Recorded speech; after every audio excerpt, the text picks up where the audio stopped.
Go back to your villages and tell them we must gang up to remove this. Today, we have a system that does not care for you, does not care for anybody, any country.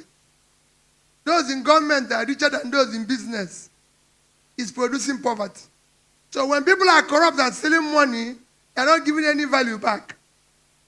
So they are producing poverty. People say to me, oh, you said you're going to devalue the currency or do this. I say, well, listen, in an organized manner. Because if you remove the illicit money and the criminal money around, you will be able to get the value at the right space. But because everybody is stealing, pursuing the same dollar, nobody knows the rate. If I have stolen 1 million naira and I go to buy dollar, will I think about the rate? No. They remove fuel subsidy. They say, oh, Peter, I will remove it. But I said consistently that I first remove the criminality in the subsidy. Because if you remove the criminality, today fuel would have between 500, 600, and dollar have no reason to be above 1,000. And from there, when you start production, it starts coming down. It's a simple thing. It has happened in Angola. It has happened in Angola. It's actually happening in Ghana now. If you follow Ghana, by December, their money was 14 plus something to the dollar. Today it's about 10 something. Because they have now beginning to see a transparent government. That's how exchange is. It's confidence. But when you have illicit money, stolen money, chasing it, it will not work. And that's what we want to dismantle. We now have a system that is totally unproductive. I was telling somebody in a car, we were driving to Kafanchan, I said, to tell you how, whether this country is producing anything or not, let's mark the number of trailers we pass on the road. Ask Tanko them. We didn't pass any trailer. I said, so, you don't have rail. The trailers are not passing carrying goods. That shows an unproductive country. Because every other country, you see trucks carrying goods. But we didn't meet truck carrying goods. We didn't see rail carrying goods. They built rail. When people say colonial masters, I disagree. The problem is Nigerian masters. Colonial master came here and built rail to Kafanchan for ginger. We destroyed it. He built rail for Kanu, rail to Medugri. Everywhere rail went before was source of agricultural product or manufactured product. We just shut it down. Because we were taking granite from Kanu. So where are those rails? They are not there. Trailers are not there. We are now hungry. And every day, people are begging for food. But we have land. Every day, land all over the place. At this stage, we are going to look for people all over. From those who will be in House of Assembly, those who will be in House of Representatives, those who will be in this. It is important. That is the thing we didn't do last time. We now want genuine people who want to be in the House. If you want to make money from politics, know that you are part of this problem. So don't tell us that you're going, listen, this time around, we will make sure that we are everywhere. We will vote, the vote will count, and those who think they will not count it, will count them. Hey, all of us know that we must work hard to dismantle this crime scene called the country now. Go and read the Titanic. When it was sinking, some people were on upper deck dancing. They didn't know it was going down till everybody. Because those who are dancing now don't know that the plane is sinking. When it comes, it will consume everybody. Nobody will be safe. Whether you're very rich, whether you own all the house in Abuja, all the house in this thing. I've been to places that have better buildings. I've been to Beirut, Afghanistan, where they have lovely buildings, and you see them all destroyed. So when people are now acquiring what they don't need, instead of sacrificing to have peace by having one or two, they think they can have 100. When it starts, you can't carry any. You'll be running with you'll be running, can I be safe? Everybody will end up being in refugee camp. Today in Nigeria, we're not at war. Nigerians are in refugee camp in their own country. Nigerians are refugee in Chad. Nigerians are refugee in Cameroon. And we are not at war. The only reason is that we don't have a government who cares for the people. People are being killed daily. Nobody goes to say to them, we're sorry. Nobody visits them. Nobody cares. All you get in Nigeria is that some people are rich so they can afford to celebrate. We're not going to where we're going to do celebration, close street, do this and everything.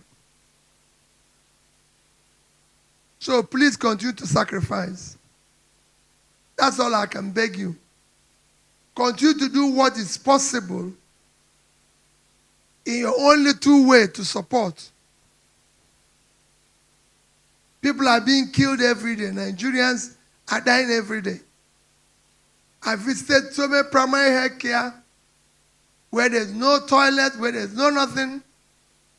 All we are doing is to raise resources to build, renovate house, renovate the building, build the mansion, do this and everything. That's all we are doing. They make you local government chairman. They make you governor.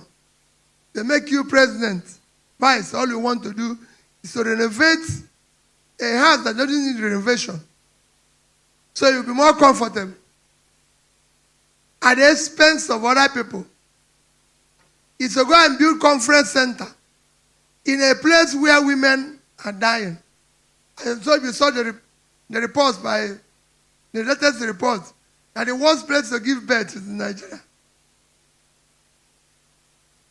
People are dying every 7 minutes. Yet, we have all sophisticated building, all mansions. And that is what we want to dismantle. So that it will be good for everybody. It is not possible for us to unseat Tinubu if there is no free and fair election. So, when Peter Obi comes out to say we must gang up to unseat Tinubu, the first thing that comes to my mind is we must gang up for electoral reforms. But here is the problem.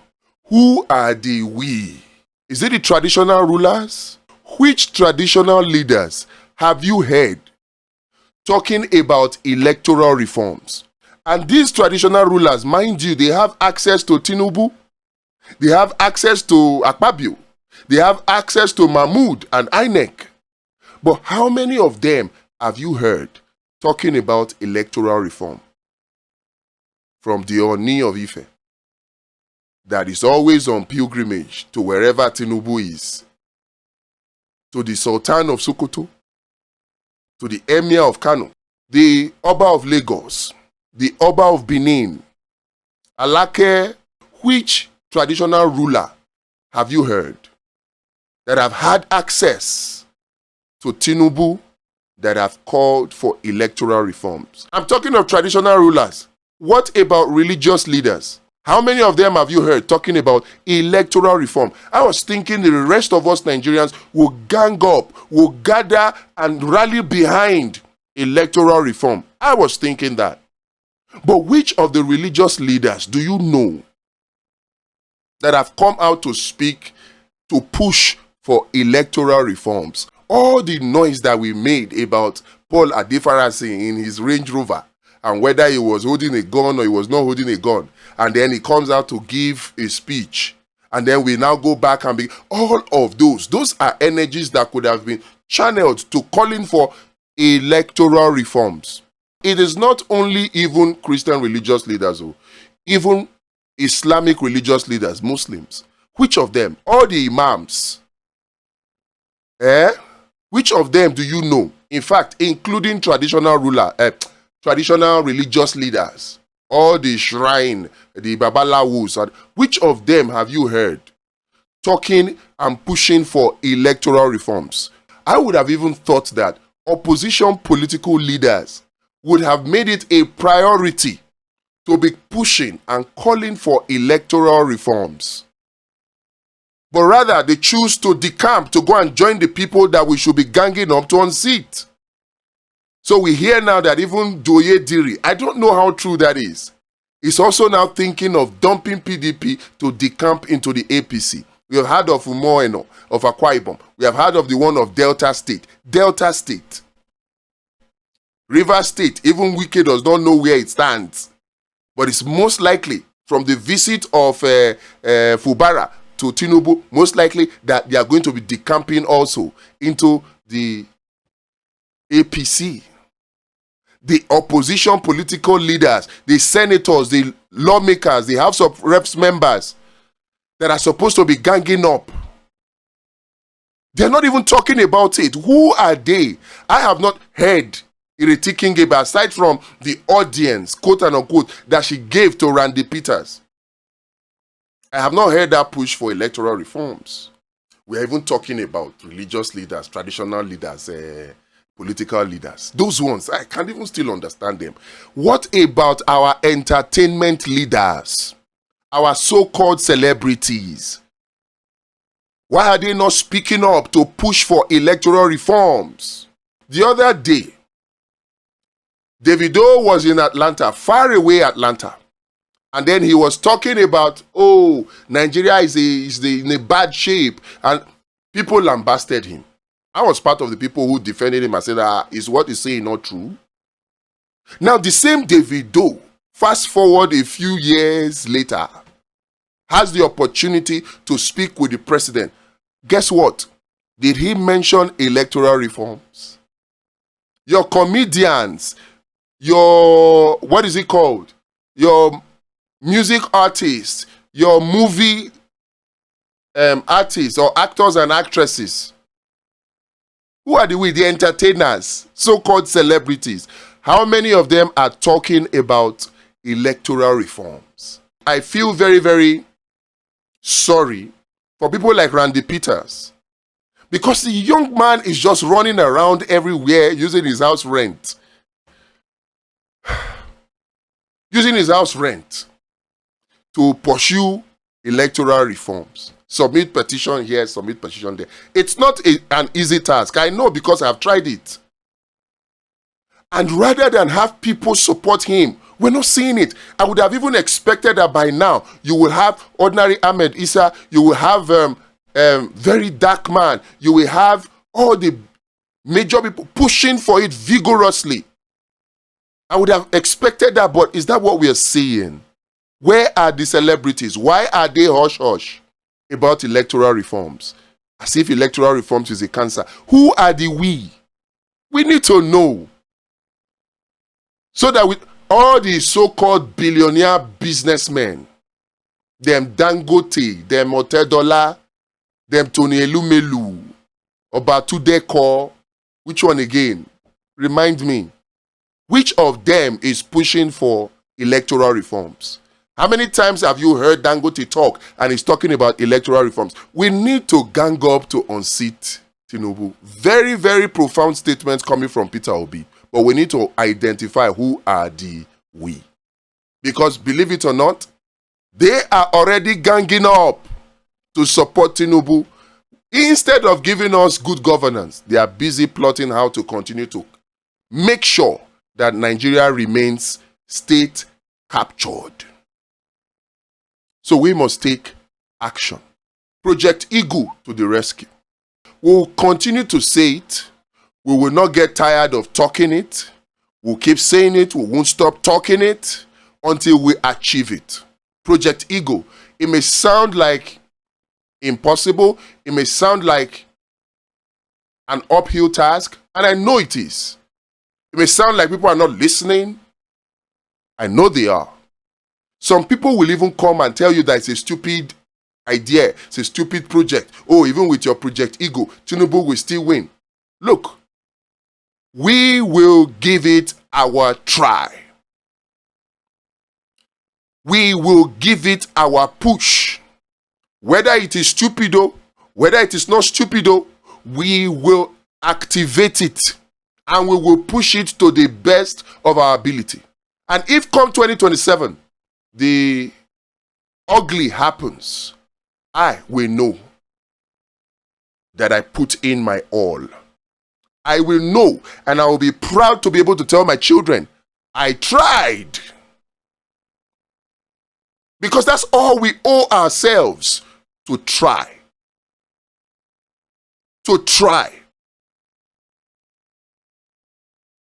Don't just sit down and say, oh, Tinubu is a master rigger. Oh, they have rigged the 2027 election. Come on. That is statement from lazy people. Yes, politicians, lazy politicians can say it and use it as an excuse to decamp, to go and join the same Tinubu. Fayose has gone to visit. Segun Showunmi has gone to visit. And immediately they go to visit, they come back, they are singing a different tune. Segun Showunmi. Who are the we? We must give it a try. We cannot give in to state capture. We cannot. Even if it is the minority of us, we will give it our all.